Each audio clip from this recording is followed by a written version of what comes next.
Bismillahirrahmanirrahim. Assalamualaikum warahmatullahi wabarakatuh. Sahabat yang beriman, semut merupakan salah satu makhluk ciptaan Allah yang memiliki tubuh begitu kecil. Semut banyak ditemukan di mana-mana, di makanan, di tanah, pohon, serta banyak di lingkungan sekitar. Semut merupakan salah satu makhluk yang memiliki banyak keterampilan. Mereka cerdas dan mereka pandai bersosialisasi. Semut tidak hanya bisa membuat seseorang terhibur saat mengamatinya, namun bisa pula membawa kematian bagi orang yang mengganggunya, khususnya bagi semut yang berbisa. Jika kita mengamati semut, tentu yang ada di pikiran kita adalah makhluk kecil yang tidak memiliki kekuatan apapun, sehingga mudah bagi kita untuk mengganggu atau bahkan membunuhnya sekalipun. Namun sebenarnya untuk apakah semut diciptakan? Allah Maha Agung. Dia merupakan pencipta yang sempurna bagi semua makhluknya. Allah tidaklah menciptakan sesuatu yang sia-sia, melainkan semua pasti ada makna dan kegunaannya. Adapun firman Allah Subhanahu wa Ta'ala yang dimaksud adalah, sesungguhnya dalam penciptaan langit dan bumi dan silih bergantinya malam dan siang, terdapat tanda-tanda bagi orang yang berakal, yaitu orang-orang yang mengingat Allah sambil berdiri atau duduk atau dalam keadaan berbaring, dan mereka memikirkan penciptaan langit dan bumi seraya berkata, "Ya Tuhan kami, tiadalah Engkau menciptakan ini dengan sia-sia. Maha suci Engkau, maka peliharalah kami dari siksa api neraka." Surah Ali Imran ayat 190-191. Untuk apa Allah ciptakan semut dan apa manfaatnya? Simak terus videonya sampai akhir biar tidak gagal paham hanya di channel Belajar Islam.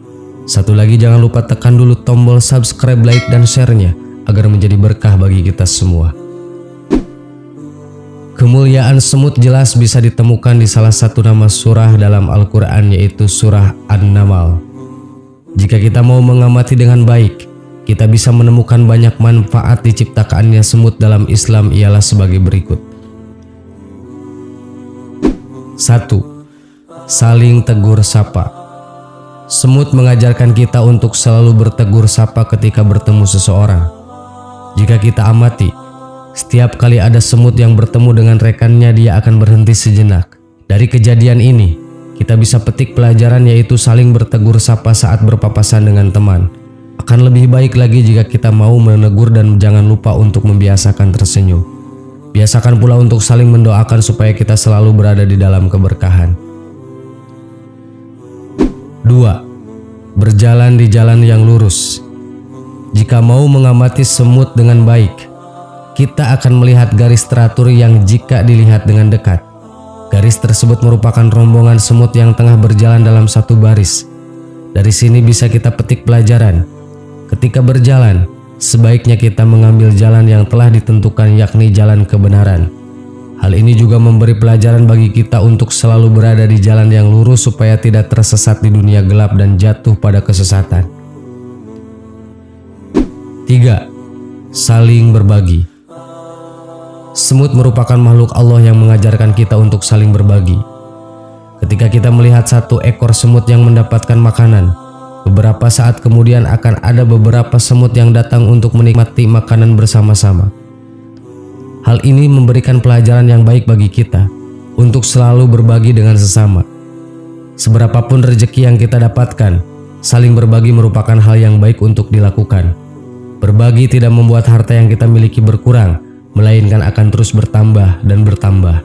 Mengingat kita adalah makhluk yang sempurna, kita berakal dan memiliki ilmu, tentu kita tidak boleh kalah dengan hewan kecil yang bernama semut.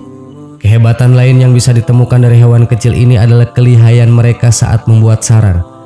Semut mampu membangun tempat tinggal mereka dengan baik tanpa melakukan perhitungan matang-matang seperti apa yang para arsitek lakukan. Semut juga tidak bekerja membangun sarang dengan mengikuti arahan layaknya arahan dari mandor. Jika kita mau renungkan, ada banyak sekali manfaat diciptakannya semut dalam Islam. Sahabat yang beriman, itulah beberapa poin yang bisa kita pelajari atau kita ambil dari makhluk kecil yang bernama semut yang diciptakan oleh Allah sebagai sebuah bahan tafakur untuk kita semua. Semoga bermanfaat. Amin. Wallahu a'lam. Wassalamualaikum warahmatullahi wabarakatuh.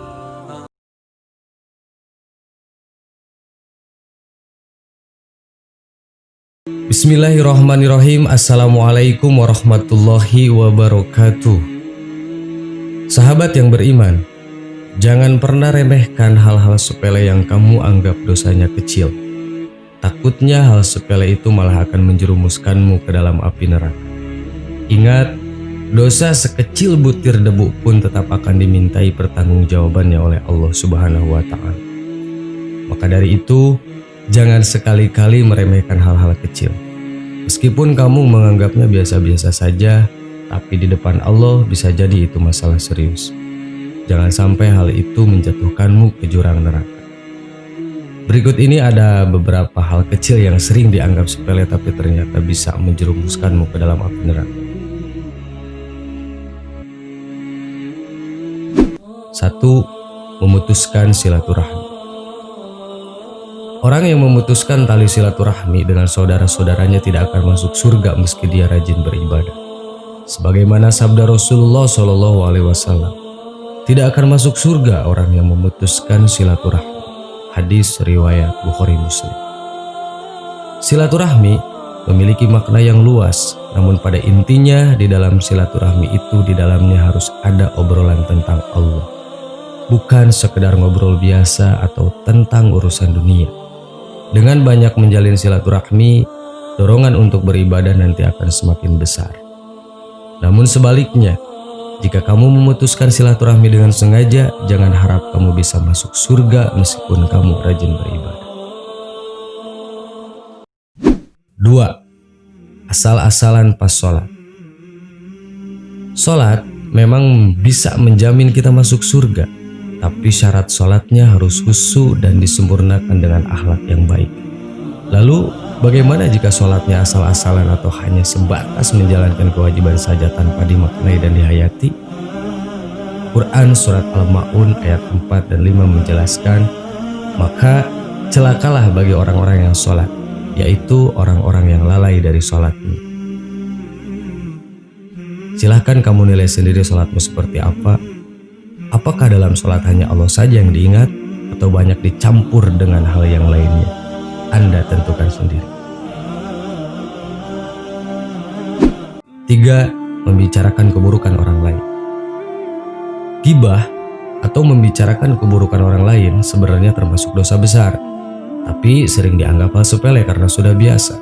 Menurut Islam, membicarakan keburukan orang lain dengan niat menjelekannya itu sama saja dengan memakan bangkai saudaranya sendiri.